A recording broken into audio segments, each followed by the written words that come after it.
Welcome back to Musically Speaking. Our first trivia question tonight was, what was the highest selling soundtrack of all time? The answer? C, The Bodyguard. And now, ladies and gentlemen, live from Springfield, Missouri, Time of Favor.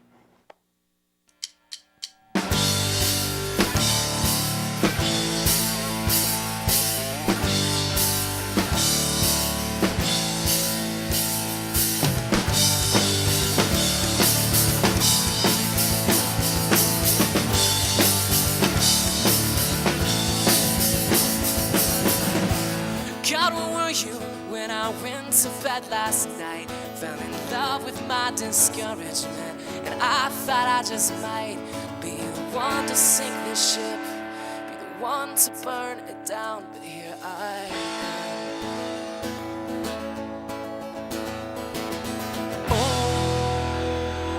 Oh, I'm a troubled man.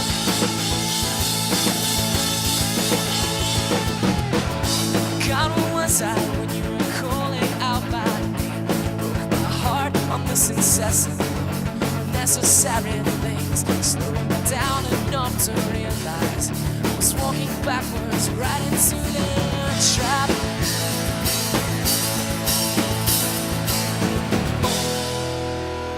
Oh, I'm a troubled man. Hear me out. They've got plans to run me down like cedar by the water. You won't let them tear me out. Like laying by the water. In your hands, I'm in your hands. Oh, this life is but a vapor. I burn like great despair. So I won't give up now. Quiet pastures lie me down.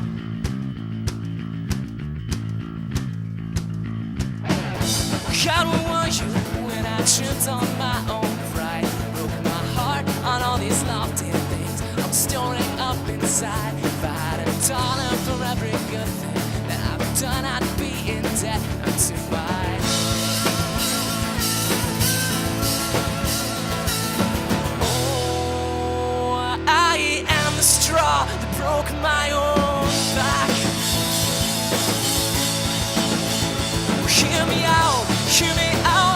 They've got plans to run me down like cedar by the water.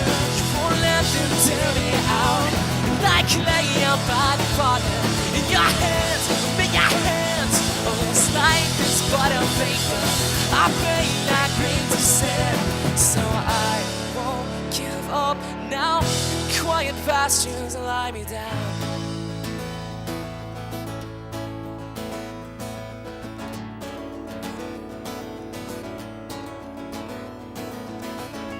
God, where was I when we nailed you to a tree? You broke your arms, spreading them wide enough to save a wretch like me. All the while thought I was forging nails to pierce a beggar, claiming he was king.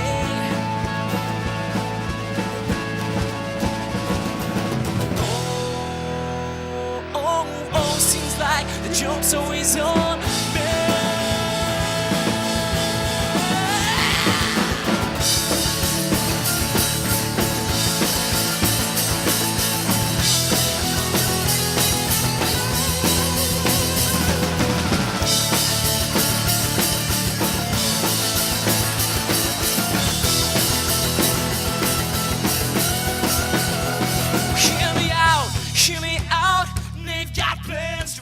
Down like cedar by the water.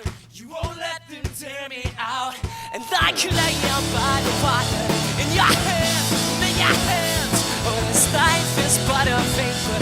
I'll burn you like grains of sand. So I won't give up now. Quiet pastures lie me down.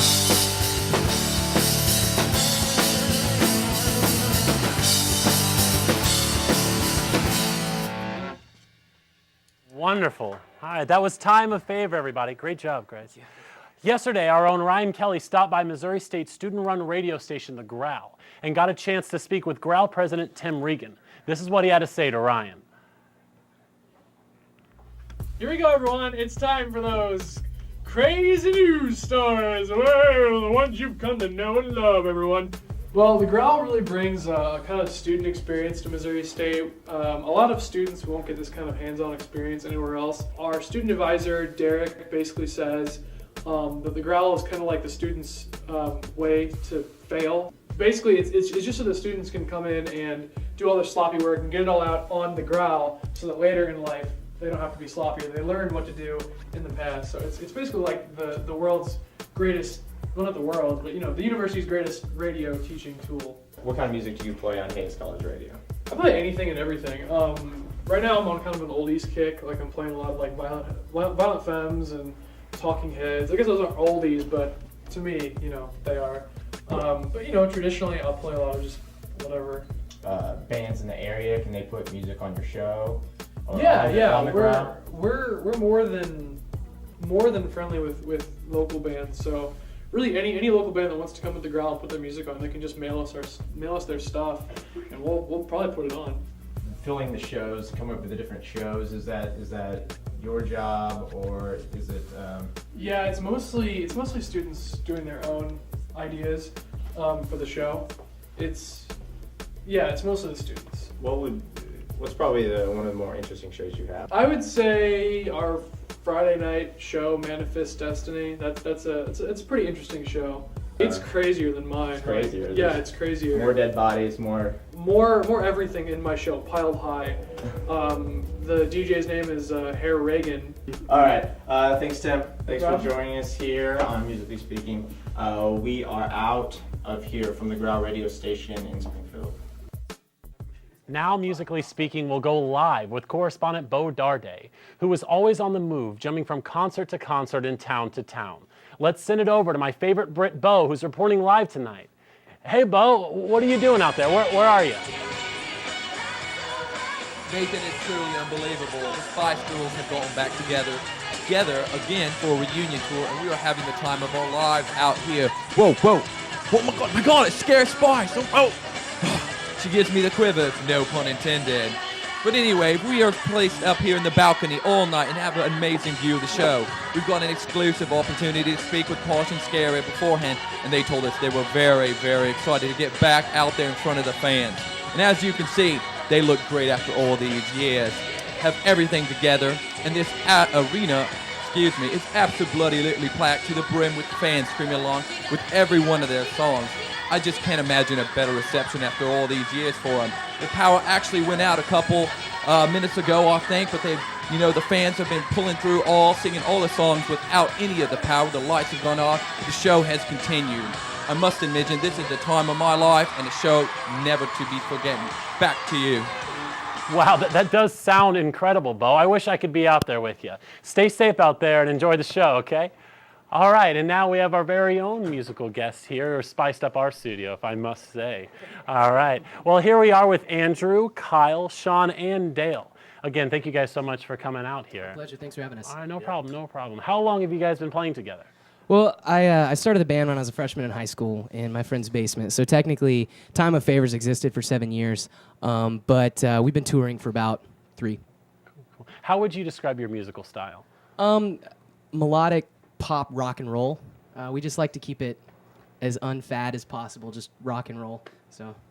And you write your own music, I take it? We sure do. What's it like being a band that writes your own music as opposed to a cover band? It's great. I mean, it allows us definitely an outlet to share our hearts and what we want to create, what we want to make. So. You feel totally comfortable with the music because even if it sucks, you at least made it. And, You're the only one to blame. It's not playing somebody else's stuff, so it's good. What is the songwriting process like? Do you guys all chime in, everything? Well, absolutely. It's totally a group thing. I'll sit down with just an acoustic guitar and a pen and a piece of paper and hash something out. Just hash out the lyrics and the melodies and idea.